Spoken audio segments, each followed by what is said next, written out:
ጽናት ማለት የቆሙት መሬት ሲንቀጠቀጥ አቋም አለመቀየር ሳይሆን እየተንቀጠቀጡ መቆም መቻል ማለት ነው። ጽናት ማለት ብዙዎቻችን የሚታየን ዝም ብሎ መቆም ወይም ከባድ ሸክም ተሸክሞ መታገስ ብቻ ሊሆን ይችላል። ነገር ግን ጽናት ከዚህም በላይ ነው። ጽናት ማለት በጨለማ ውስጥ ሆኖ ብርሃን እንደሚመጣ ማወቅ ነው። ጽናት ማለት ማዕበሉ እየመታ ሳለ መልህቅህ እንዳይላላ አጥብቀህ መያዝ ነው። በመጽሐፍ ቅዱስ ውስጥ ጽናት የሚገለጸው በተስፋ መታገስ ተብሎ ነው። ወዳጄ ህይወት ሩጫ ነች፣ ግን የፍጥነት ሩጫ ሳይሆን የርቀት ማራቶን ሩጫ ነች። ብዙዎቻችን በፍጥነት እንጀምራለን፣ ጥቂቶች ደግሞ እስከ መጨረሻው ድረስ ይጸናሉ። ዛሬ የምናየው ስለዚህ እስከ መጨረሻው ስለጸኑትና ስለታገሱት በረከት ስላገኙት ይሆናል። ጽናት ማለት እግርህ እየደከመ ልብህ እየዛለ ዓለም ተወው እያለች አንተ ግን ገና ነው ብለህ የምታደርገው የውስጥ ትግል ነው። ዛሬ የምንነጋገረው ስለዚህ ድንቅ ኃይል ነው። ህይወት ለወደቁት ሳይሆን ለጸኑት፣ ለቸኮሉት ሳይሆን በትዕግስት ለጠበቁት የምታበረክተው የወርቅ አክሊል እንመረምራለን። መጽናት ማለት በጊዜ ሂደት ውስጥ መቀየር ሳይቀየሩ መቆየት ማለት ነው። ቅዱስ መጽሐፍ ሲያስተምረን እስከ መጨረሻው የሚጸና እርሱ ይድናል ይላል። ይህ መዳን ከሲኦል ብቻ አይደለም፣ ከውድቀት ካለመሳካትና ከከንቱነትም ጭምር እንጂ። የመጠበቅ በረከቶች ምንድናቸው ታዲያ? ቶሎ የበቀለ ዛፍ ስሩ ጥልቅ አይደለም፣ በትንሽ ነፋስ ይወድቃል። የጸና ሰው ግን ስሩ ወደ ልቡ ጥልቀት ይወርዳል። ምርጥ ወይን የሚገኘው ለረጅም ጊዜ ተከድኖ ሲቆይ እንደሆነ ሁሉ ህይወትም እንድትጣፍጥ መጠበቅ የግድ ይላል። እኛ መጽናት ስንጀምር እግዚአብሔር ደግሞ ስራውን መስራት ይጀምራል። ስለዚህ በመጽናት በረከትን ስላገኙ ቅዱሳን እንመረምራለን። እስኪ ወደ ኋላ እንመለስና የታላላቅ ሰዎችን ታሪክ እንይ። ጽናት ባይኖር ኖሮ የእነዚህ ቅዱሳን ሰዎች ሁሉ ስም ዛሬ አይጠቀስም ወይም አይጠራም ነበረ።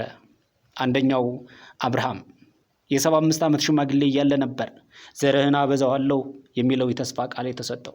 ነገር ግን ይስሐቅን ለማቀፍ 25 ዓመታትን መታገስ ነበረበት። ሩብ ክፍለ ዘመን መጽናት ባይችል ኖሮ የአሕዛብ አባት የሚለውን ይህን የበረከት ስም ያጣ ነበረ። ሁለተኛው ዮሴፍ ከጉድጓድ ወደ ባርነት፣ ከባርነት ወደ ወህኒ የወረደው ዮሴፍ በዚህ ሁሉ ዓመታት ግን ተስፋ አልቆረጠም፣ አልተቆጣም። በወህኒ ቤት ውስጥ ሆኖ እግዚአብሔርን አመነ። ያ ጽናቱ ደግሞ ከወህኒ አውጥቶ የግብፅ ጠቅላይ ሚኒስትር ሊያደርገው ቻለ። ሶስተኛ ለ120 ዓመታት የጸናውን ኖህን እንመለከታለን። ዝናብ በማይታወቅበት ዘመን ዓለም ስትሳለቅበት፣ ኖህ ግን በቃሉ ጸንቶ መርከቧን ሰራ። ያ ጽናቱ ደግሞ የሰውን ዘር ሁሉ ከጥፋት አተረፈ። አራተኛ በትዕግስቱ የምናውቀው ጻድቁ ኢዮብ ሁሉን አጣ። ልጆቹን፣ ሀብቱን፣ ጤናውን፣ ሚስቱ እንኳን እግዚአብሔርን ሰድበህ ሙት ስትለው መልካሙን ከእግዚአብሔር ዘንድ ተቀበልን ክፉን ሳንቀበልምን ብሎ ያሳፈረው ኢዮብ ብሎ በጸና ጊዜ በመጨረሻው እግዚአብሔር ካጣው እጥፍ አድርጎ ሀብቱን መለሰለት።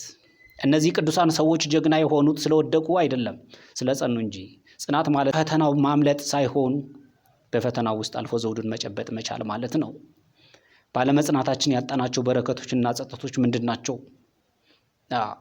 ዛሬ ብዙዎቻችን የምንኖረው ምነው ባላቆም ኑሮ፣ ያኔ ባልተውኩት ኑሮ በሚል ጸጸት ውስጥ ነው የምንኖረው። ባለመጽናታችን ምክንያት ስንት በረከቶች እንዳጣን እስኪ እንመልከት። ወደ ስኬት ለመድረስ አንድ እርምጃ ሲቀረን ሰልችቶናል ብለን ትተነዋል። ጸሎታችን ሊሰማ ጥቂት ሲቀረው አይሰማኝም ብለን አቁመናል። ትዳራችን ሊስተካከል ሲል በትዕግስት ማጣት አፍርሰነዋል። ጸጸት የሚመጣው ካለመቻል ሳይሆን ካለመጽናት መሆኑን እንኳን እስካሁን አልተረዳንም። አንድ ድንጋይ 100 መዶሻ ብትሰብረው ድንጋዩ የተሰበረው በ100ኛው መዶሻ ብቻ አይደለም፣ ቀድሞ በ199 መዶሻዎች ጭምር እንጂ። አንተ 99 ላይ ስታቆም 100ኛው ላይ የሚገኘውን በረከት ታጣለህ። ያኔ ብጸና ኑሮ ዛሬ እዚህ አልሆንም ነበር የሚለውን ቃል የብዙዎች የህይወት ማጠቃለያ ሆኗል። ባለመጽናት ያጣኸው ገንዘብ ሊተካ ይችላል። ያጣኸው ዕድሜ፣ ያጣኸው ጊዜ ግን አይመለስም፣ ልተካው አትችልም። ላለመጽናትህ ታዲያ መንስኤው ምንድን ነው? አንደኛ አቋራጭ መንገድ ፍላጎት። በዚህ ዘመን ኢንስታንት የሆነ ነገር እንወዳለን። ወዲያው ሰርተን ወዲያው መበልጸግ፣ ወዲያው ዘርተን ወዲያው ማጨድ እንፈልጋለን። ተፈጥሮ ግን ህግ አላት፣ እንደዚህ አትሰራም። ዘር፣ እንክብካቤ፣ ከዛ ምርት ነው የምትሰጠው። ስለዚህ ጥሩ ምርት ለማግኘት የግድ መታገስ ይኖርብሃል። ሁለተኛ የሰዎችን አስተያየት በመፍራት ሰዎች አይሆንም፣ አትችልም፣ ከዚህ ጊዜህን አታጥፋ ሲሉ የራስህን የውስጥ መቋቋም ሲያቅትህ በዚህ ምክንያት ብዙ መክሊትህን ትቀብራለህ፣ ብዙ ችሎታህ ይደበቃል፣ ብዙ የማይገባ ህይወትህን መኖር ትጀምራለህ። ሶስተኛው የእምነት መላላት። በነገሮች ላይ እንጂ ነገሮችን በሚቆጣጠረው አምላክ ላይ እምነት ስናጣ እንዝለፈለፋለን።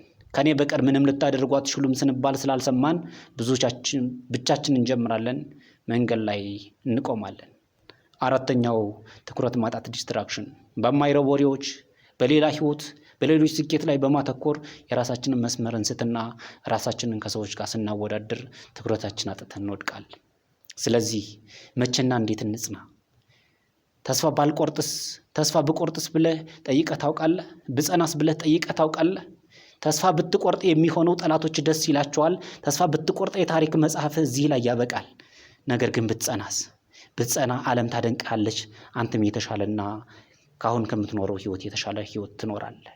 መቼ ነው ታዲያ የምንጸናው? ሁሉ ነገር ሲጨልምብህ ያኔ ጽና ወዳጅ። መውጫ ሲጠፋብህ ያኔ ነው መጽናት ያለብህ። ሰው ሁሉ ጥሎ ሲሄድና ብቻህን ስትሆን ያኔ ነው መጽናት ያለብህ።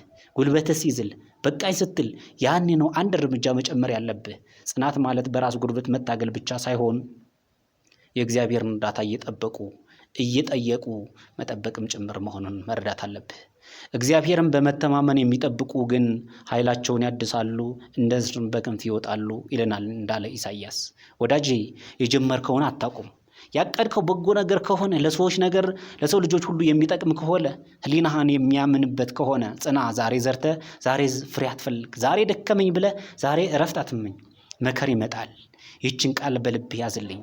ጽናት የጀግንነት መለኪያ ብቻ ሳይሆን የቅዱሳን መታወቂያ መሆኑን ጠብቅልኝ ወዳጄ። ህይወት ውድድር አይደለችም፣ የጽናት ጉዞ እንጂ። ንጋት የግድ ይመጣል። ነገር ግን ንጋቱን የሚያዩት ሌሊቱን በንቃት የጠበቁት ብቻ ናቸው። ዛሬ የጀመርከው ነገር አታቋርጥ። ትዳርህ ቢናወጥ፣ ስራህ ባይሳካ፣ ህመምህ ቢጸና ጽና። አንተ ጽኑ ሁን። አንተ የጽኖች አምላክ ልጅ ነህና አንተ ጽና። በውስጥ ያለው ኃይል ከዓለም ካለው ችግር ሁሉ ይበልጣልና። የመጨረሻ መልእክቴ ዛሬ በጽናት የምትዘራው እንባ ነገ በደስታ የምታጭደው ብላል። ህይወት ፊቷን የምታዞረው ወደ ጽኖች ነው። ተስፋ አትቁረጥ፣ ምክንያቱም ገና የሚያምር ህይወት አለ። የሚያምር ታሪክ ትሰራለህ። ከዛሬ ጀምሮ ባለመጽናት አትጸጸት። ይልቁንም ዛሬ ጸንተህ የነገው ታሪክህን ቀይር። አንተ አሸናፊ እንድትሆን ነው የተፈጠርከው። የጽናት በረከት ቤትህ ይግባ። መልካም የጽናት ጊዜ። ይህ ቪዲዮ ባለመጽናታቸው ምክንያታቸውን ላጡ ሁሉ እንዲዳረስ ቪዲዮውን ላይክ እና ሼር አድርጉት። ለዚህ ጠቃሚ ቻናል አዲስ ከሆናችሁ ሰብስክራይብ በማድረግ ቤተሰብ ሁኑ።